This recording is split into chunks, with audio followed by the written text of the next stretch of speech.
السلام علیکم ورحمۃ اللہ وبرکاتہ۔ بسم اللہ الرحمن الرحیم۔ حضرت یونس علیہ السلام کا واقعہ۔ سیدنا حضرت یونس علیہ السلام ایک عظیم اور کریم نبی تھے۔ ان کا قصہ قرآن کریم میں ایک انوکھا قصہ ہے۔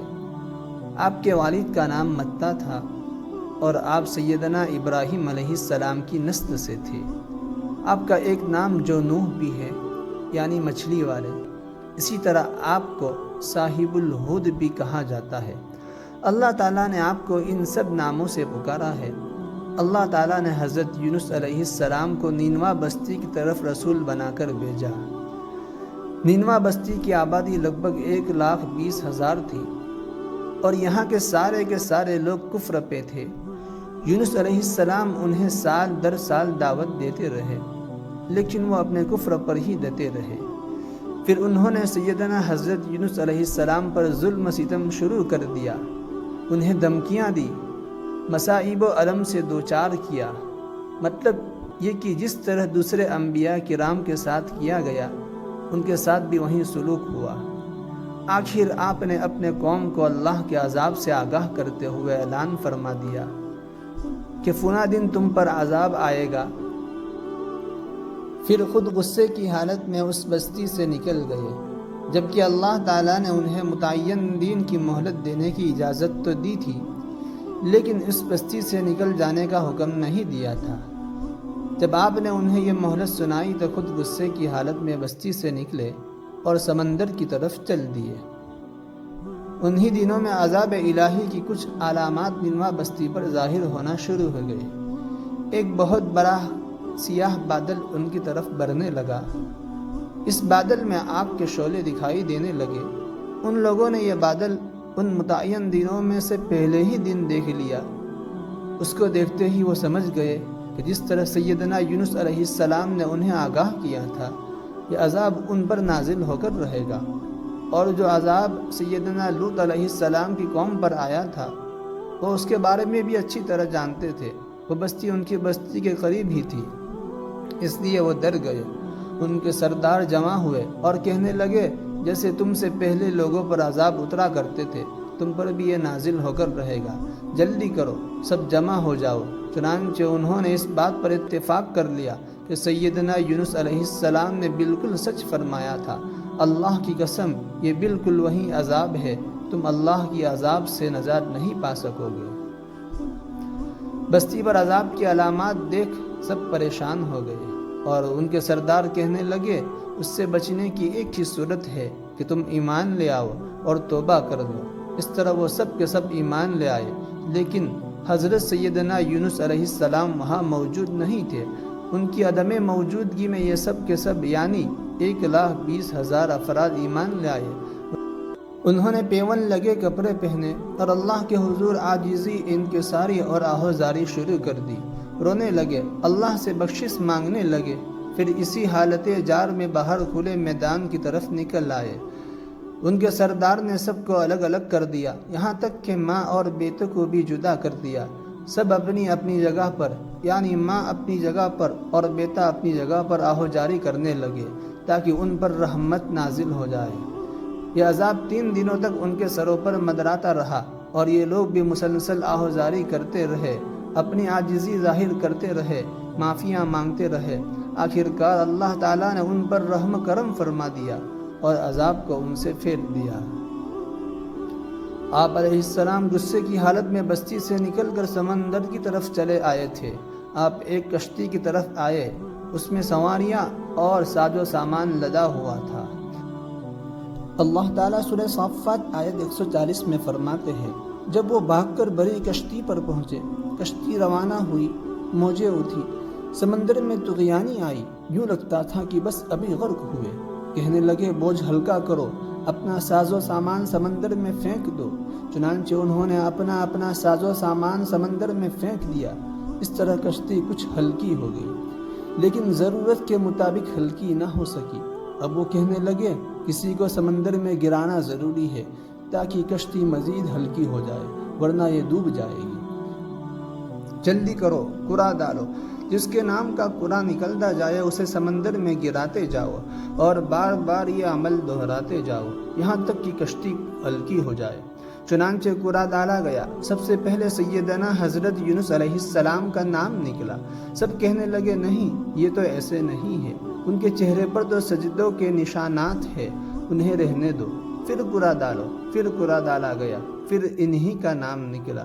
سب نے تعجب کیا۔ تیسری مرتبہ پھر کوڑا ڈالا گیا، اس بار پھر یونس علیہ السلام کا نام نکلا۔ آخرکار ان لوگوں نے انہیں پکڑ کر سمندر میں گرا دیا تو پھر انہیں مچھلی نے نگل لیا۔ ہد بری مچھلی کو کہتے ہیں۔ اللہ تعالیٰ نے ہد کو القان فرمایا، انہیں کھانا نہیں، نہ ان کے جسم کو کوئی نقصان پہنچے۔ لہٰذا یونس علیہ السلام مچھلی کے پیٹ میں تھے۔ اللہ کی قدرت، آپ مچھلی کے پیٹ میں 3 دن تک رہے۔ بعض روایت میں 7 دن اور زیادہ سے زیادہ مدت 40 روز آئی ہے۔ آپ نے مچھلی کے پیٹ میں اللہ تعالیٰ کو پکارا۔ علماء نے یہاں 3 اندھیروں کا ذکر کیا ہے: مچھلی کے پیٹ کا اندھیرا، سمندر کا اندھیرا اور رات کا اندھیرا۔ گویا ان پر یہ سارے اندھیرے اکٹھے ہو گئے تھے۔ مطلب یہ کہ اگر آپ اللہ تبارک و تعالیٰ کی تسبیح بیان نہ کرتے تو مچھلی کے پیٹ میں ہی رہتے۔ آپ نے دعا نہیں مانگی بلکہ اللہ رب العزت کی تسبیح بیان کی۔ روایت میں یوں بھی آتا ہے کہ جب مچھلی آپ کو سمندر کی اتھاہ گہرائی میں لے گئی تو آپ وہاں آبی مخلوقات کی تسبیحات کی آواز سننے لگے۔ گویا اللہ تعالیٰ نے انہیں القان فرمایا کہ آپ بھی تسبیح کریں۔ بالآخر وہ اندھیروں کے اندر سے پکار اٹھے، الہی تیرے سوا کوئی معبود نہیں ہے، تو پاک ہے، بے شک میں ظالموں میں ہو گیا۔ چنانچہ یونس علیہ السلام نے اس تسبیح کے الفاظ کو یوں ادا فرمایا۔ امام احمد، امام ترمذی، امام نسائی اور دیگر ائمہ رحمہ اللہ نے یہ حدیث نقل کی ہے کہ یونس علیہ السلام کی وہ دعا جو انہوں نے مچھلی کے پیٹ میں مانگی تھی وہ یہی دعا ہے۔ جو بھی مسلمان یہ دعا اپنی کسی حاجت میں مانگے گا اللہ تعالیٰ اس کی دعا ضرور قبول فرمائے گا۔ یہ دعائے مستجاب ہے، مقبول دعاؤں میں سے ہے۔ اسی دعا کے بعد اللہ تعالیٰ نے یونس علیہ السلام کو اس پریشانی سے نجات عطا فرمائی۔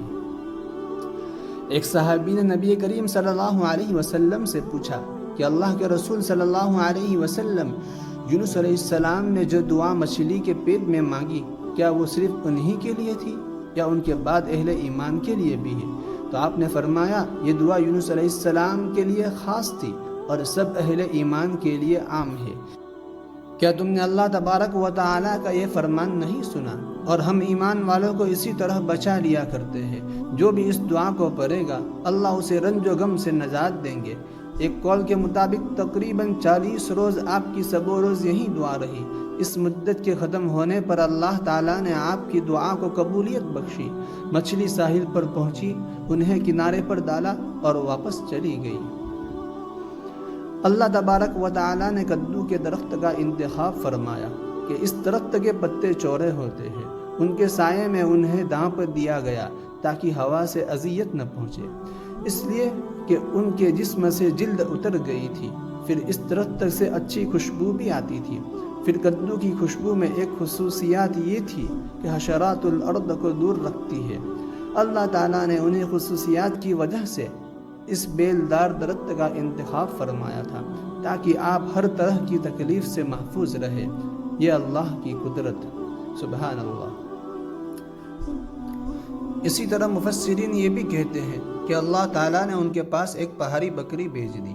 وہ آپ کے قریب آتی اور آپ کے سر کے اوپر اپنی ٹانگیں پھیلائے کھڑی ہو جاتی۔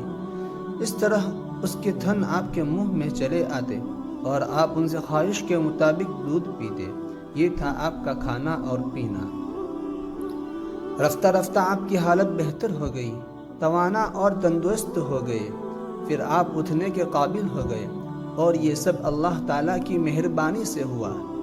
جب آپ کی صحت لوٹ آئی تو پھر اللہ تعالیٰ نے آپ کو پھر آپ کی قوم کی طرف بھیجا۔ اس قصے میں بہت بڑا سبق ہے کہ کسی بھی حالت میں اللہ کی رحمت سے مایوس نہیں ہونا چاہیے، اور نہ ہدایت کے معاملے میں اپنی ذات پر بھروسہ کرنا چاہیے۔ ہدایت تو بس صرف اللہ تعالیٰ کی ہی طرف سے ہے۔ آپ کے ذمے تو پیغام حق پہنچا دینا ہے، اللہ تعالیٰ کے ذمے ہدایت سے نوازنا ہے۔ اللہ تعالیٰ نے انہیں پاک صاف بنا دیا، انہیں چن لیا۔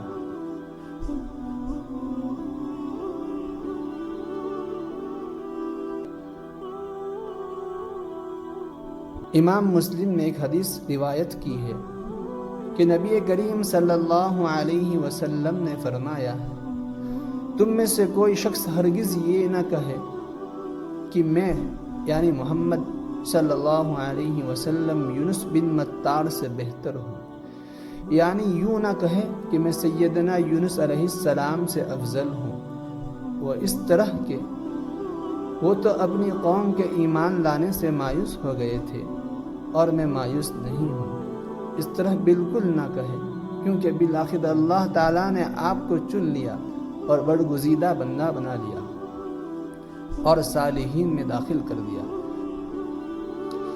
اس واقعے میں نبی کریم صلی اللہ علیہ وسلم کو جو ہدایت دی گئی ہے اس کا ذکر سورۃ القلم آیت 41 میں آتا ہے، بس تو اپنے رب کے حکم کا صبر سے انتظار کر اور مچھلی والے کی طرح نہ ہو جا۔ مطلب یہ کہ یونس علیہ السلام کے مانند نہ ہو جائیے جو اپنے قوم کے ایمان نہ لانے سے مایوس ہو گئے تھے۔ یقیناً دین کی دعوت اور حق کے پرچار میں یہ بہت عظیم سبق ہے، یہ داعی اللہ کو کبھی مایوس نہیں ہونا چاہیے۔ یہ تھا سیدنا حضرت یونس علیہ السلام کا قصہ۔ اگر آپ کو یہ قصہ پسند آیا ہو تو صدقہ جاریہ کی نیت سے ویڈیو کو لائک کیجیے اور ویڈیو کو شیئر کیجیے اور ہماری چینل کو سبسکرائب کیجیے۔ اللہ حافظ۔